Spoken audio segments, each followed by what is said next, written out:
तो आज हम लोग कुछ हिंदी के इम्पोर्टेंट क्वेश्चन करने वाले हैं जो क्लास 10th वालों के लिए है। तो जो बोर्ड एग्ज़ाम में बहुत बार पूछे जा चुके हैं और 2022 का जो है वो पेपर है, पेपर में मैं आया था, वही क्वेश्चन आज हम लोग करने वाले हैं। तो सबसे पहले हम लोग पहले क्वेश्चन की ओर बढ़ेंगे। उससे पहले बोल रहा है निम्नलिखित गद्यांश को ध्यानपूर्वक पढ़कर 1 से 5 तक के लिए सही विकल्प का चयन करें। तो मैं फटाफट से ये पैराग्राफ आपको जल्दी से पढ़ के सुना देता हूँ। साहस की ज़िंदगी सबसे बड़ी ज़िंदगी होती है। ऐसी ज़िंदगी को सबसे बड़ी पहचान यह है कि यह बिल्कुल निडर, बिल्कुल बेखौफ होती है। साहसी मनुष्य की पहली पहचान यह है कि इस बात की चिंता नहीं करता कि तमाशा देखने वाले लोग कि उसके बारे में क्या सोच रहे हैं। जनमत की उपेक्षा करके जीने वाला आदमी दुनिया की असली ताकत होता है और मनुष्यता को प्रकाश भी उसी आदमी से मिलता है। अड़ोस पड़ोस के देखकर चलना यह साधारण जीव का काम है। क्रांति करने वाले अपने उद्देश्य की तुलना ना तो पड़ोसी के उद्देश्य से करते हैं और ना ही अपने चाल को ही पड़ोसी की चाल देखकर मध्यम बनाते हैं। तो ये इतना बड़ा पैराग्राफ था, एक बार आप लोग भी अच्छे से पढ़ लीजिएगा, उसके बाद क्वेश्चन के आंसर को देखिएगा। तो पहला क्वेश्चन बोल रहा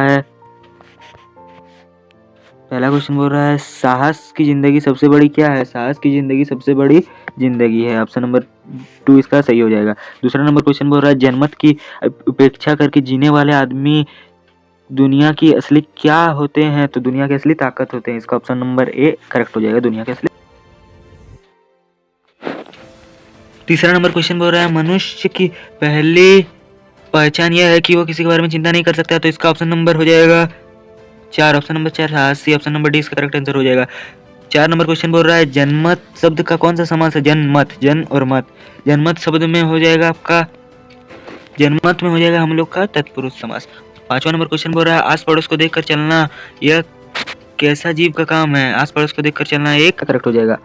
अब 1 से 5 तक हो गया। अब छठे क्वेश्चन की ओर बढ़ते हैं। छठे क्वेश्चन में भी एक पैराग्राफ जैसा छोटा सा है जो पद्यांश है, जिसका हंस लो 2 क्षण खुशी मिले तो वरना जिन भर कर्दन है। किसका जीवन हंसी खुशी में इस दुनिया में रहकर बीता, सदा सर्वदा संघर्षों को इस दुनिया में किसने जीता। खिलता फूल मलान हो जाता, हंसता रोता चमन चमन है। कितने रोज चमकते तारे कितने रह गिर जाते हैं। हंसता राशि भी छिप जाता है जब सावन घन घिर आते हैं। उगता ढलता रहता सूरज जिसका साक्षी नीलगमन, आसमान को छूने वाली वे ऊंची ऊंची मीनारें मिट्टी में मिल जाती है। वे छीन जाते हैं सभी सहारे, दूर तलक धरती की गाथा मौन मुखर कहत कन कन।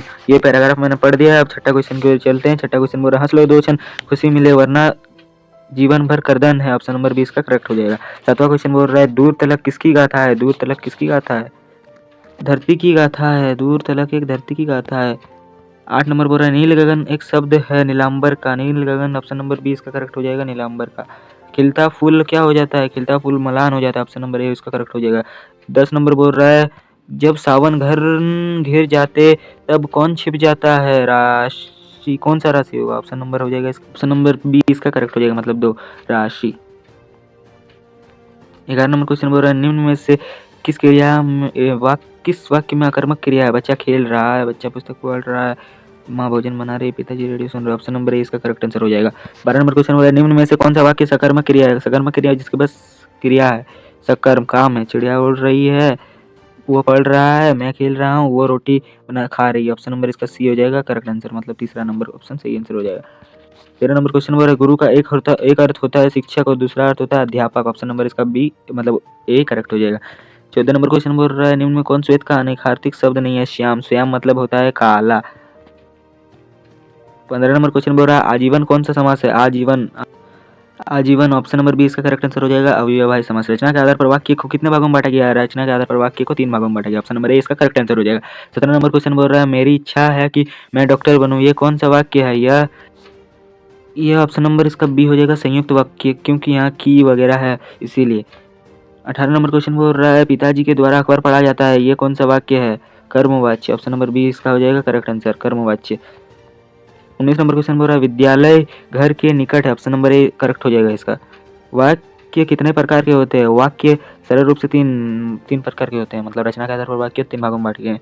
इस पर फिर से एक पद्यांश दिया हुआ है जिसको ध्यान पूर्वक पढ़ना है और सही उत्तर का चयन करना है। तो ये क्वेश्चन बोल रहा है फसल क्या है, और तो कुछ नहीं है, वो नदियों के पानी का जादू है, वो हाथों की स्पर्श की महिमा है, भूरी काली मिट्टी संदली गुंधर्म है, रूपांतर है, सूर्य की किरणों का सिमटा हुआ संकोच है, हवा की तिरकन का। उपयुक्त पद्यांश के कवि कौन है? उपयुक्त पद्यांश के कवि नागार्जुन है, और ये एक फसल कविता से ली गई हुई एक पद्यांश है।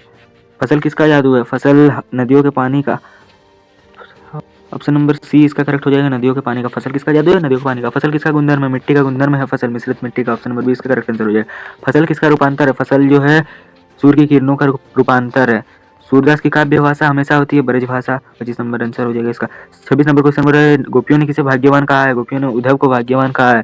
27 नंबर क्वेश्चन बोल रहा है उत्साह कविता में कवि ने किसे गरजने को कहा है? तो कवि ने बादल को गरजने के लिए कहा है। ऑप्शन नंबर 20 का करेक्ट आंसर हो जाएगा। विकल विकल उन्मन थे उन्मन पंक्ति किस कविता से ली गई है? तो विकल विकल उन्मन थे उन्मन उत्साह उत्साह कविता से ली गई। ऑप्शन नंबर ए इसका करेक्ट हो जाएगा। फिर एक गद्यांश दिया हुआ, मतलब आप लोग को समझ में आ रहा है ना कि बार बार गद्यांश दे रहा है, इसलिए गद्यांश बहुत इंपॉर्टेंट है, इसलिए आप हर चैप्टर को बहुत ही बेहतरी से पढ़ ले। इसमें बोला हलदार साहब को पान वाले द्वारा एक देशभक्त का इस तरह मजाक उड़ाया जाना अच्छा नहीं लगा। मुड़कर देखा तो अवाक रह गए। एक बहुत बड़ा बेहद बूढ़ा मरियल आदमी सिर पर गांधी टोपी और आंख में काला चश्मा लगाए, एक हाथ से छोटी बैठे हुए थे, टांग बहुत चश्मे वाले टंगे बहुत चश्मे वाले अभी अभी एक गली से निकले थे और सब बंद दुकान की। तो इस बेचारे की दुकान भी नहीं फेरी लगाता है। हलदार साहब चक्कर में पड़ गए, पूछना चाहते थे इसे कैप्टन क्यों कहते हैं, क्या यही इसका वास्तविक नाम है? इस पद्यांश का लेखक कौन है? तो स्वयं प्रकाश। ये पद्यांश किस पाठ से लिया गया है? नेताजी का चश्मा। हल्दर साहब को क्या अच्छा नहीं लगा कि पान वाले द्वारा एक देशभक्त का मजाक उड़ाया जाना? ऑप्शन नंबर 20 का करेक्ट हो जाएगा। 31 नंबर क्वेश्चन बूढ़ा मरियल से आदमी कौन था? क्या बोलते कैप्टन कैप्टन। 32 नंबर क्वेश्चन बोल रहा है कैप्टन क्या काम करता था? कैप्टन फेरी करता था, मतलब चश्मा बेचता था। किधर? ऑप्शन नंबर डी इसका करेक्ट आंसर हो जाए। 33 नंबर क्वेश्चन बोल रहा है बाल गोविंद भगत किस प्रकार का पाठ है? एक कहानी है बाल गोविंद भगत या रेखाचित्र? बाल गोविंद भगत एक शायद रेखाचित्र है, मेरे हिसाब से एक रेखाचित्र ही हो सकती है। बाल गोविंद भगत मतलब एक जो है वो एक रेखाचित्र है। बाल गोविंद भगत किस कद के आदमी थे? मझोले कद के आदमी थे। बाल गोविंद भगत किनको साहब मानते थे? कबीरदास को। ऑप्शन नंबर ए इसका करेक्ट आंसर हो जाएगा।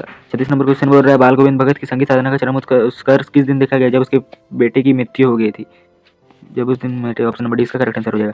फिर और एक गद्यांश दिया हुआ है जब कभी मैया उन्हें अचानक पकड़ ले लाख चटपाने चुल्लू भर करवा तेल देते थे, हमारे सिर पर डाल ही देती थी, हम रोने लगते थे और बाबूजी हम उससे पर बिगड़ खड़े होते, पर हमारे सिर में तेल बोत कर हमें उबट कर ही छोड़ती, फिर हमारी नाभि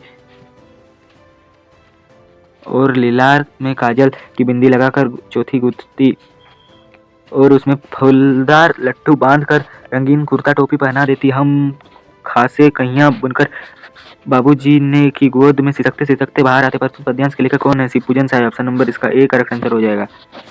38 नंबर क्वेश्चन बोल रहा है कड़वा तेल किस तेल को कहते हैं? वो क्या बोलते हैं, सरसों का तेल को ही कड़वा तेल कहा जाता है। ऑप्शन नंबर इसका डी करेक्ट हो जाएगा।